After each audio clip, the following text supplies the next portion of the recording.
Hi friends, welcome back to my channel passion cakes. నేనైతే ఈ విధంగా స్టోర్ చేసుకుంటాను కూల్ క్రీమ్స్. ఇది వచ్చేసి డీప్ ఫ్రిడ్జ్ అనమాట, ఐస్ క్రీమ్ ఫ్రిడ్జ్. ఇందులో మాత్రం ఇలా అట్టపెట్టెలు మొత్తంగా పెట్టేస్తాను. ఇప్పుడు ఇందులో అయితే మొత్తం 3 అట్టపెట్టెలు ఉన్నాయి. ఒక్కొక్క అట్టపెట్టెకు వచ్చేసి 12 లీటర్లు అంటే 12 ప్యాకెట్స్ ఉంటాయన్నమాట. ఒక బాక్స్ మాత్రం నేను నార్మల్గా నేను వాడే ఫ్రిడ్జ్లో డీప్ ఫ్రీజర్లో స్టోర్ చేసుకుంటాను.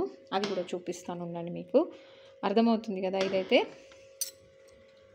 నేను వాడే బ్రాండ్ కూడా సిల్వర్ మార్క్ అండి. ఇవి నిన్ననే వచ్చాయి, మీకు వీడియో చేసి పెడదామని అయితే ఈ విధంగా పెట్టేస్తున్నా. ఓకే, ఇది వచ్చేసి నేను డీప్ ఫ్రీజర్, మాది పెద్ద ఫ్రిడ్జ్ అని చెప్పాను కదండి.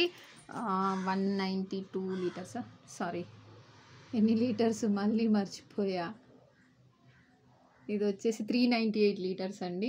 కనిపిస్తుందా మీకు? Sorry 398 litres. ఓకే,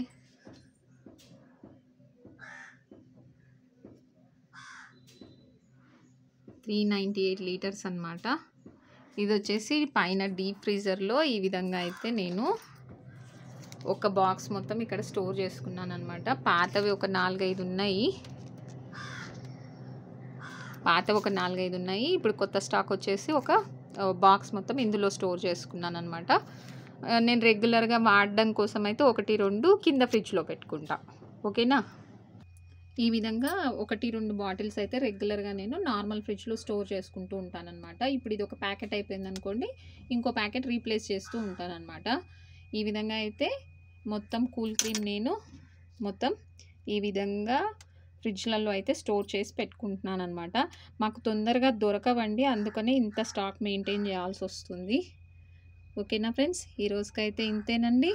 మరొక మంచి వీడియోతో మళ్ళీ కలుసుకుందాం.